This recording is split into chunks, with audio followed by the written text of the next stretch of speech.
This program was produced by and first broadcast on Radio Hawke's Bay, a community access media station. Thank you to New Zealand On Air for making this type of programming possible. Welcome to Volunteering Vibes, and thanks for joining us today. I'm Tracy Weston from Volunteering Hawke's Bay, your local volunteer centre. We connect people to help our community thrive. And in these programmes, we'll be hearing from people across the volunteering viewpoint and from not-for-profit organisation, just like today's guest, Bronny Corry from Mates4Life. Hi Bronny, we really appreciate you dropping by today. So tell us about Mates4Life and what it does for our community. Oh, tēnā koe. So Mates4Life is a suicide prevention training program that we provide for workplaces and organisations across Te Mātua Māui, Hawke's Bay. What we do is we go into the workplaces and we give the kaimahi, the staff, the training and the awareness around how to check in on your mate. You know, what are some of the signs that you might see that people aren't coping? And then where do you go to find support? Right through to some more detailed support training for particular people within the within the organisation. So, and how to sit with someone that might be having thoughts of suicide or really just not coping with life. And then how to listen, how to have a safety plan, and where to go to get those supports that they need. Would you say that how long have you been involved with this work? So we started, we launched Mates4Life in October 2021. We put in a couple of years in hard mahi prior to that. And, we started because we saw that there was such a need to address the very high rates of suicide here in Hawke's Bay. We're one of the highest in the country, and of course New Zealand is actually just second in the OCD. So we decided that we had to do something at grassroots level. We found that looked around at programs, and there was a good program running at Tumu Timbers, which is a local family-owned business, and the Tumu Group.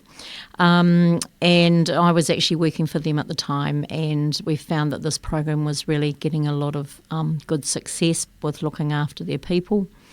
We then expanded it through to some of the builders and got such good feedback there that we realised actually this was bigger than Tumu, and we needed to get this into our community. Oh, what an amazing piece of work. Mm-hmm. So those stats that you quoted there are quite shocking to me as someone uneducated on this topic. So second in the OCD and Hawke's Bay. Yeah, really, really high. We're almost twice the national average per population. So, which, you know, in our beautiful region, a lot of people ask why and you know, what's behind that. But really, there's many reasons why people get in that distressed state. And it's never just one thing. It's accumulation.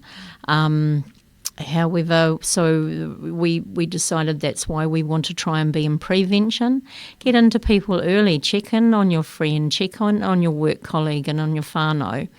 You know, when you know that things aren't going quite well for them, you can see that they're really struggling.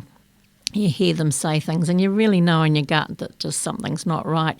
Having the courage just to say, hey, are you okay? And not just taking, yeah, I'm fine as an answer, but saying, well, actually, I know this, I see this, I hear this. You know, are you really? Yeah. And it's not about you taking on that person's problems or trying to solve their problems. It's actually just about having a listening ear and just sitting there and listening to them and then asking how they're coping, right through to you may ask, are you having thoughts of suicide, if you can hear they're not coping. Do you feel that people are a bit afraid to take the lid off that tin? You know? Yeah, absolutely, and it's a scary tin, and you know, which is completely understandable, but we know that we know for a fact that those that have the courage to have that conversation can make the difference to people's lives and saving lives. And we get a wonderful feedback from the workplaces that we've already run our program in, which is over 170 workplaces across Te Mātua Māui.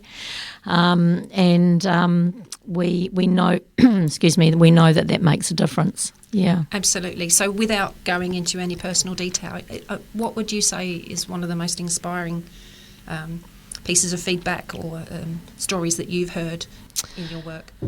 Yes, well, we had an email from a participant that said, you won't understand the difference that you've made. My cousin has attempted several times, and I've never known how to talk to him. And I went in and I sat down and I listened to him and showed him that I supported him.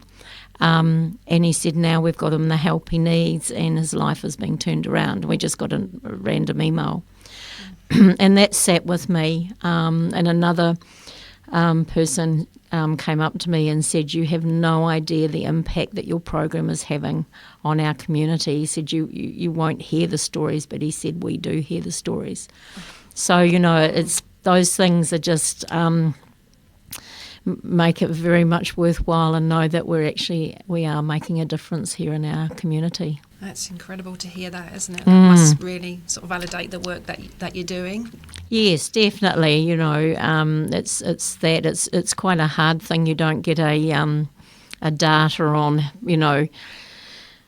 how many people, because it's so private and so confidential, but we do get that feedback, and we get quite a lot of it. And we do know that, in our own personal situations where we, asked to, we get phone calls to ask to help people. We're not a counselling service, but we never turn anyone away. And we know that, by using the tools that we learn from the Mates4Life program, we're able to get people the help they need. And it's not always necessarily counsellors or psychiatrists or psychologists, and yet those people play a huge part. But it can be just having a good mate just say, I'm here for you. It can be just providing that listening ear. It's not about solving problems or coming up with solutions. It's just listening. I think our listeners will be heartened to hear that, because they just think, I don't have the solutions. No. Yeah. So just thinking about that, there's been a lot more publicity over recent years around mental health and putting it in front of people. So John Kerwin's, he's talking about his journey. There are ads on TV about, listening to your mates, being there for them, all that sort of thing. Do you feel like there's a cultural change in terms of mental health? Yeah, there definitely is a lot more awareness, which is really wonderful. And the people like John Kerwin, do an amazing job to bring that awareness to our population, but it's really important we keep doing that. And if I'd just like to give a little bit of a comparison, when we look at road toll and look at the amount of money and advertising that's put into, keeping the speed limit down, don't drink and drive, make good decisions to look after your mates, and everything that we see on the TV and billboards. And the same, of course, with our health and safety in our workplaces, this huge amount that's gone into there. And they're both needed, but what we see actually in, hey, let's check in on your mate, and the resources that we have to work with as a not-for-profit, we're quite a long way behind. And yet, if you looked at some stats around the suicide versus road toll versus workplace, it's way ahead. So it's really important that we look after all those areas of, in the same way. That's incredible, isn't it, when you think about it? I don't suppose people compare those figures. I don't suppose they sit and look at that information. No, that's right, and it's not. But it's quite interesting when we have that as part of our program, and we just give some people some awareness, and they go, "Wow, actually, yeah." And we still need that money into reducing our road toll deaths and reducing our workplace deaths. Absolutely, I'm not minimising those at all, but I'm just saying that we also need to put that support into our suicide rates, when you've got over 600 and... It's an as well as rather than an instead. Yeah, that's right, yeah. So do you get the feeling that people think the situation's not bad enough for me to do something about it. You know, how bad do I have to be to seek help? Or, Yes. you know, this will be fine. It'll get fixed. What's your feeling? Well, about? you do often hear people say, that other person was a lot worse off than me, you know. But everybody has their own feelings, and it's all personal to you, and it's not diminished because somebody else, you might perceive that they're actually going through an even tougher time. This is about you, and we do try and encourage people to reach out, but it's quite hard.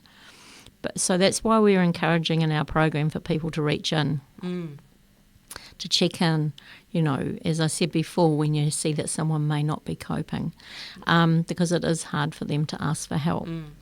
But we're also seeing in our program, after people do the program, they're actually having that courage, confidence and trust to be able to actually speak out and say, hey, actually I do need to have a chat with someone. I do need to have some support.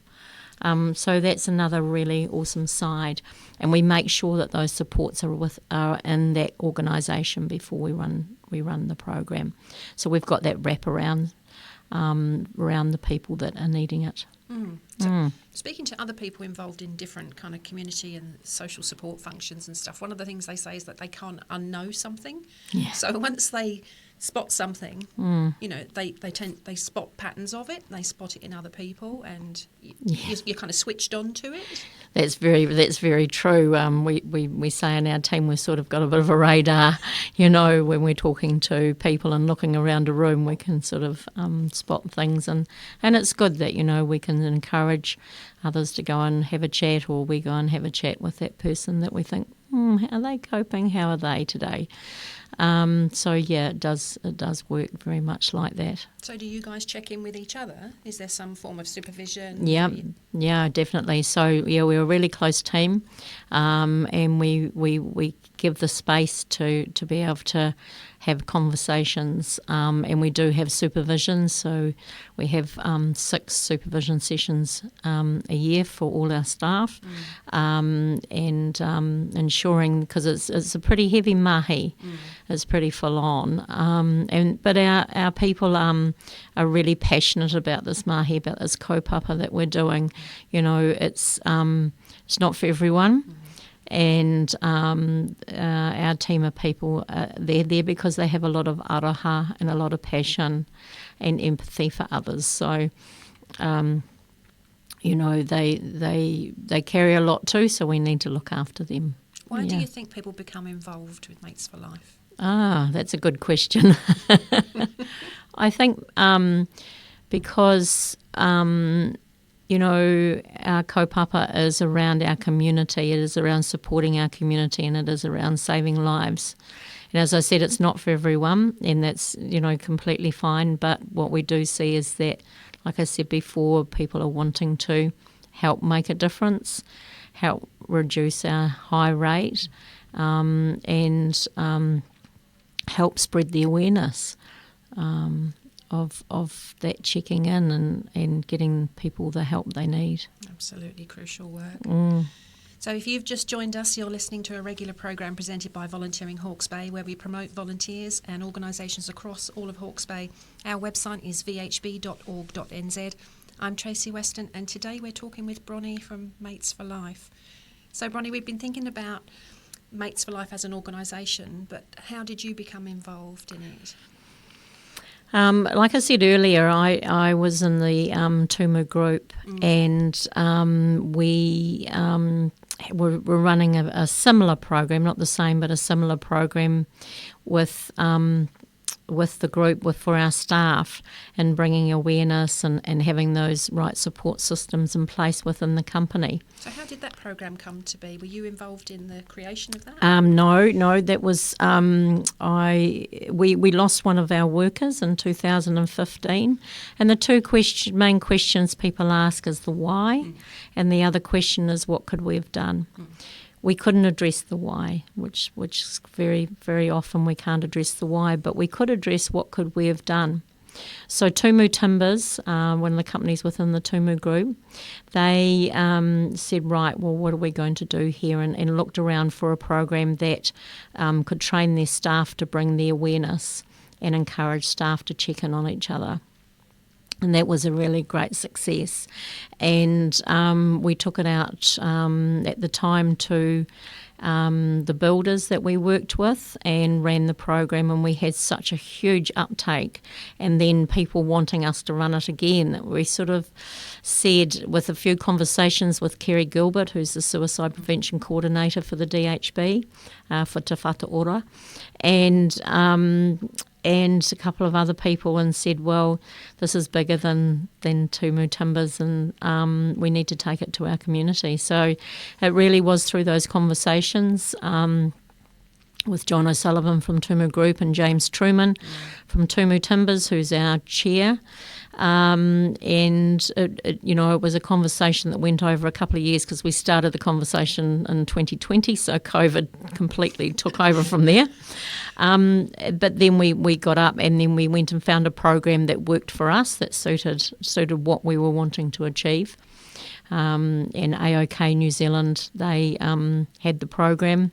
They've worked with us to develop it for Hawke's Bay, and that's really where it all started, and it's just taken off from there. It's been extremely humbling as to how many organisations have connected, and we've connected with them. That really care about their people, that really want to make a difference. So we've been very grateful for that.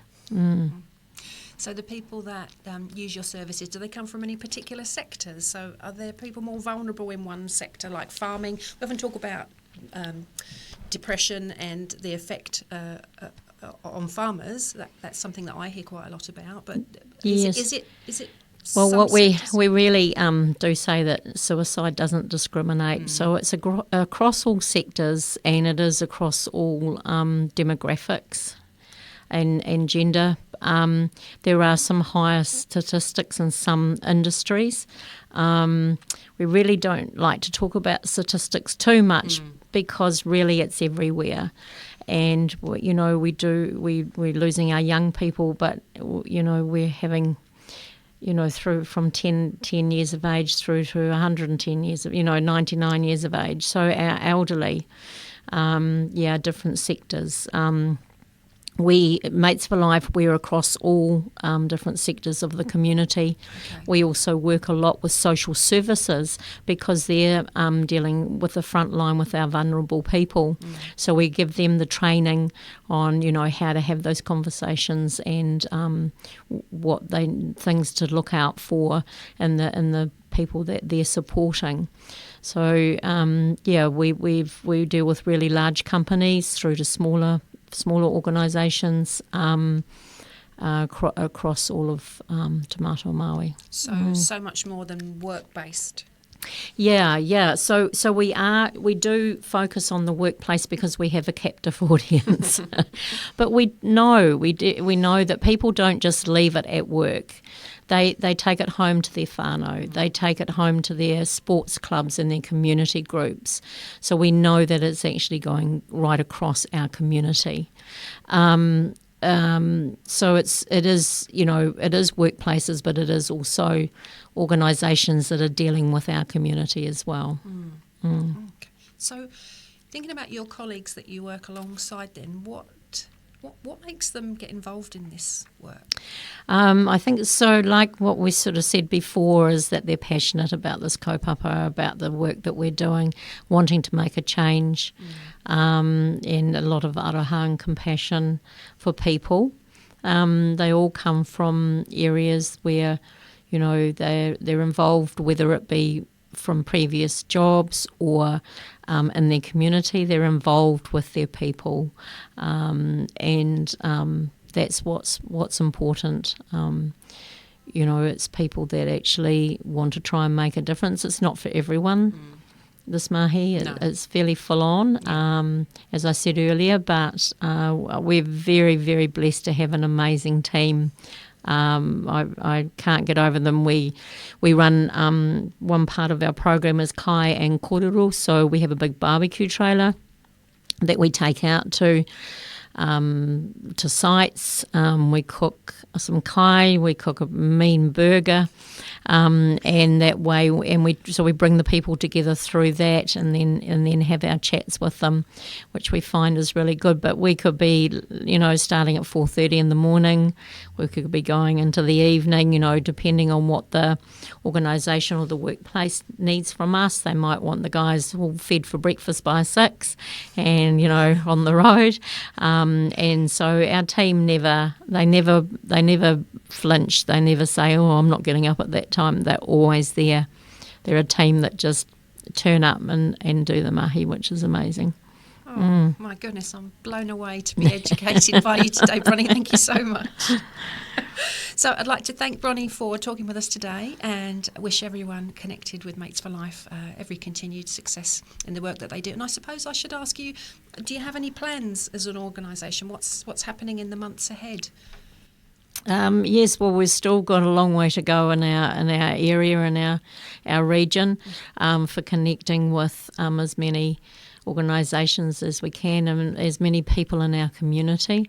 So we're working hard on getting through that. We have a lot of pressure from outside of our region actually to expand because they've heard about us and they want us there too. Hop onto a good thing. Yeah. So we've got to look at what that looks like and where we go from there. But our main focus is here in Te Mātua Maui, Hawke's Bay.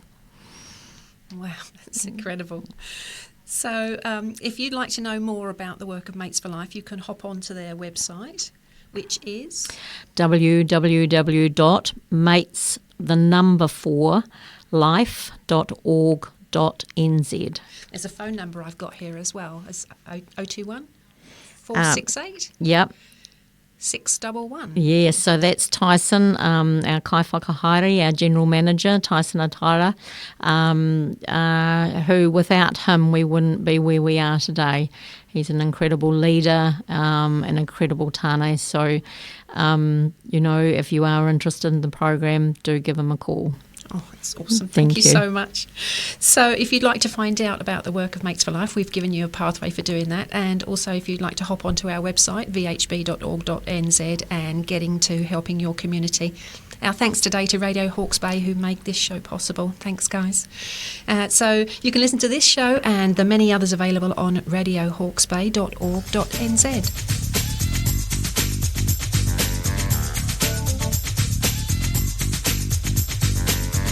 This program was produced by and first broadcast on Radio Hawke's Bay, your community access media station. Thanks to New Zealand On Air for making this type of programming possible.